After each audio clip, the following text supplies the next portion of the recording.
Hello. Hey, how's everybody doing? I am, thanks Jen for the introduction. So I'm going to talk to you guys today about AWS Amplify Gen 2, which I'm really excited about. And also we're going to look at a workshop, which I have been working on. So I thought a good way to start this, I think we have about 15 minutes before we look into the code is, let's just look at what AWS Amplify Gen 2 is. We're creating a Next app. Let me give you, before I jump into the presentation, maybe I can share. I think you guys can see this other tab here. Yep. So this is what we're building today. This is an AI recipe app. It's built on top of Bedrock. We're using Nuxt and behind the scenes here to do everything. We're using server API routes. So if we come in here and I type in, I don't know, apples, oranges, it says wait for it. And then it'll actually produce, after a few seconds here, it'll produce a recipe for us. So this is using the Claude 3 large language model, Sonnet, to do everything behind it in the background. So I thought this would be a great way to talk a little bit about how to set up Nuxt and then also use AWS as your front end tooling for it. So let's jump into the presentation part. And if you guys, I'm looking, I think I have my Discord up on another screen and comments. So if anybody is listening and they have questions, let me know. And I will take a look. Okay, so let's just jump into what is AWS Amplify Gen 2. So AWS Amplify is a set of tools to help front-end developers and full-stack developers create apps on AWS. So we looked at some common scenarios that front-end developers have to create apps like auth, storage, functions, and data. And we made it very simple to create infrastructure for that inside your front-end code. So you don't have to be like a DevOps expert or anything like that. You can create your app just right inside your front-end code and really want to focus on, like I said, on those common areas and scenarios. But if you're kind of an advanced user, we'll talk about that in a moment. You're set up with that too. And recently we released Amplify Gen 2, which is our latest version of our Amplify, which we took all the feedback from our previous versions of Amplify and we try to make it a lot better. And we have a couple of tenets that we've had in place for it. One is we really focused on this code-first developer experience. We know developers, especially front-end developers, love TypeScript. I'm a huge TypeScript fan, so we use TypeScript throughout. We used dot completion and things like that. We also had full-stack Git deployments. So we have it's easy and straightforward to connect your app to your Git to Amplify, and then when you push through Git, we'll do your production deployments for you. And that'll include the front end, and if you have some things on the back end as well. And then we saw that faster local development was important. And in the workshop today, for those of you who are following along, we're actually going to set up the local development environment on our PCs and then be able to start our app. All right, so code first developer experience. What is that? So when I think about that, it's really writing TypeScript. It's really looking at how developers work nowadays and making sure that we're catering towards that. So we have TypeScript across the front end and back end. We have schema validation, dot completion. We have this thing called end-to-end type safety or TypeScript. So the types in your back end will match what you're in your front end. So if you're using connecting to a data source, a database, you know that what you're receiving from the back end is exactly what you expect, and what you're sending is what you expect as well. And we'll take a look at an example of that. And of course, this is all backed by Amplify hosting, which is or you call it our Amplify Unified Console as well, which allows you, once you create your back end and your front end code, and we support all the major frameworks. Nuxt, we work directly with the Nuxt team to make sure we had an adapter. So if you push up a Nuxt server-side rendered site, it'll be hosted on there. You can even do that without using any of the back-end stuff I've talked about earlier. If you just want to host your site, we handle static sites, and we handle, of course, Next and server-side rendering, server components, and all that. So I'm going to give you an example. This is going to be kind of similar to the actual example we see today in our workshop, that we're using a data source, and we're using our managed GraphQL service called AppSync. It's connected to DynamoDB, which is our NoSQL type database. And then we're using Cognito as our identity provider. And we're actually using, well, one thing you can go farther in this workshop if you want is adding our S3 or data source or storage, but I'm not going to show you that right now. So once again, AppSync is our way you can connect to data in our app. It's performant, it's GraphQL, has this pub sub API as well. And it's you can connect to any sort of data source if you wanted. So we obviously, it defaults to excuse me, I almost said MongoDB, but it defaults to DynamoDB. So you can get other data sources. You can do custom Lambda resolvers, you can do JavaScript resolvers, and I'll show you a little bit about that. All right, so let's imagine you are in our workshop today, and I give you a template, by the way, to start off with, but you are going to be copying and pasting some code. And to get an idea with, there's going to be an Amplify folder inside your app, inside your front end code, inside your Nuxt app, and inside that there's going to be a data folder, and then there's going to be a resource file, and it's going to have something that looks like this. And what's going to happen is, just with a few lines of code, this will create, and this is not going to be exactly what it looks like in your workshop today, but this is generally the idea is, with this A.model and this just few lines of code, this will connect, well, this will create your backend AppSync service. It'll create a model called customer with the full name and email, and it'll also create all your resolvers. So that's your create, read, update, and delete, and list. And just with these few lines of code, so you don't actually have to write any GraphQL at all. You just use our API to talk to it. We can also put in fine-grained access controls specifically on different models or individual fields if we wanted to. In this case, we have an owner way of controlling it. So that way only owners of this customer model can update it or create, read, or update, delete it, but only public users can read. And what's really important with Gen 2 is we have this new way of handling our end-to-end type safety. So we have this schema that's going to be exported out of our data.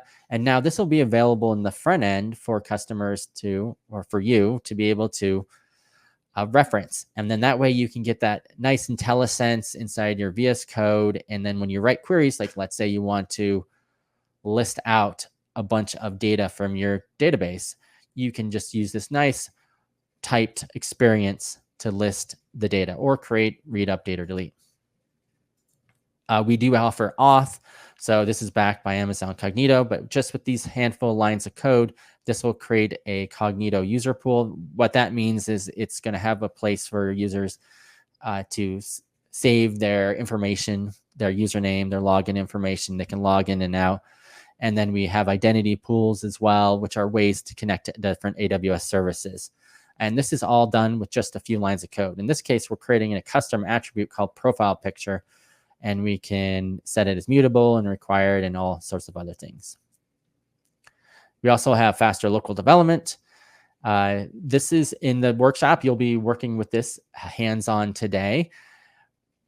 So here's all the different users. We have Nikhil, Renee, Joseph, and Danny. Each one of them have their own environments they're testing. And while they're testing, they can actually create an ephemeral environment.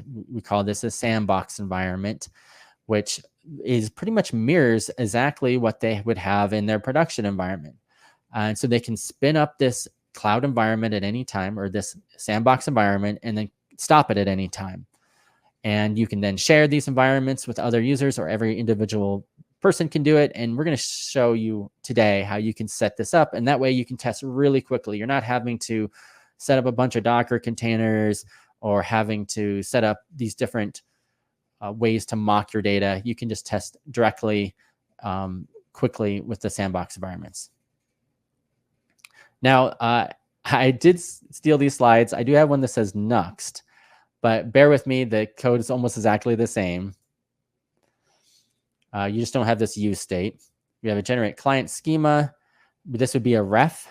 I should find the slide, and maybe I will later. But this is just an example of how the front end can talk to this data source that we just created. And this is exactly the same. This await client.models.customer list. Then you would do the customers.value equals data.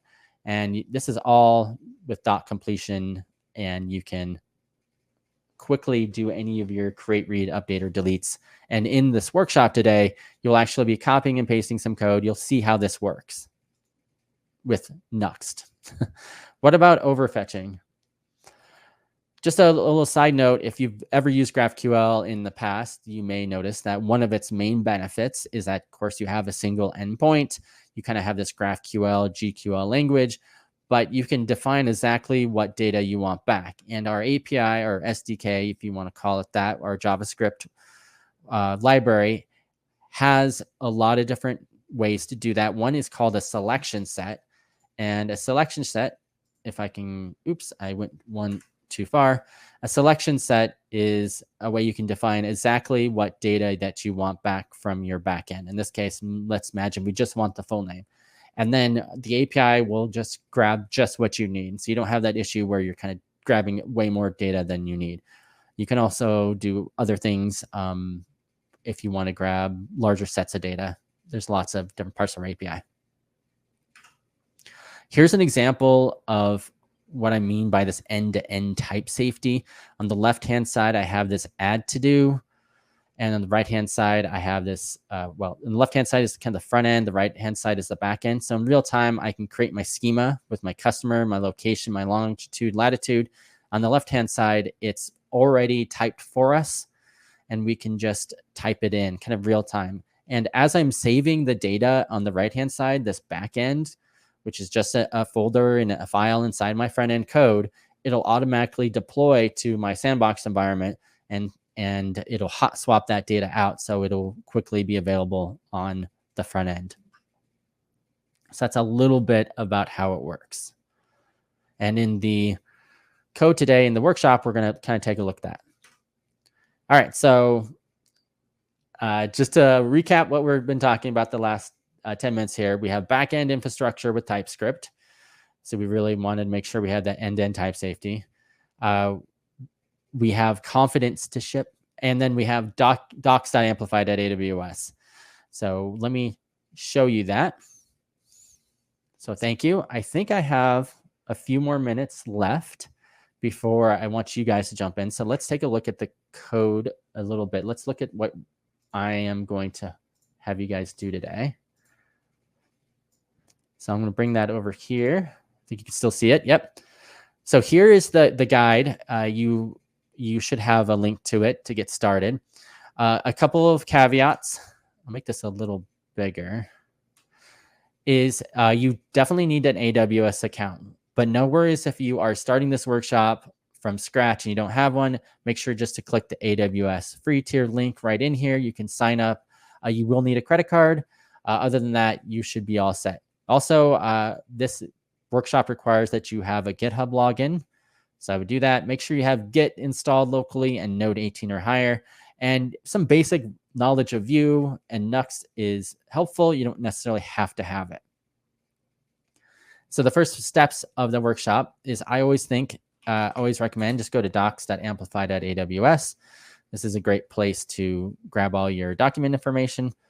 If you get stuck, of course, I'll help you, but this is great for more information about Gen 2 in general. And you're just going to make sure this should be already on Gen 2.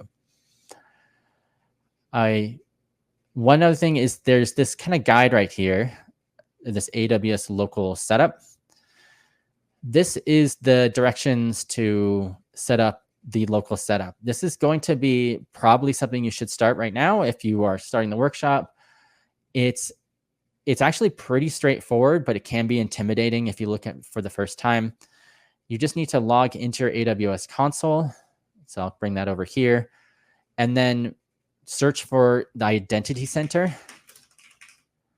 I am Identity Center, and then follow the guide. One thing I recommend is to set, well, you can set up the Identity Center in anything you like, but just start following this directions here. It has you create a new one in here. It has you enter your email address. You open up, there's a little video here. You click this little Cloud Shell and you copy and paste some code in there. At one point, it's going to ask you to log into your users and click this reset password, and it'll make you enter your password in, and it might make you log in again. Make sure you use the Amplify admin as the username. That is really important because some people get confused and they put their email address. You don't want to use that. Anytime you log in with SSO, use Amplify admin as the username. And then just follow the rest of the steps. This Amplify configure SSO, you'll need to do this the first time.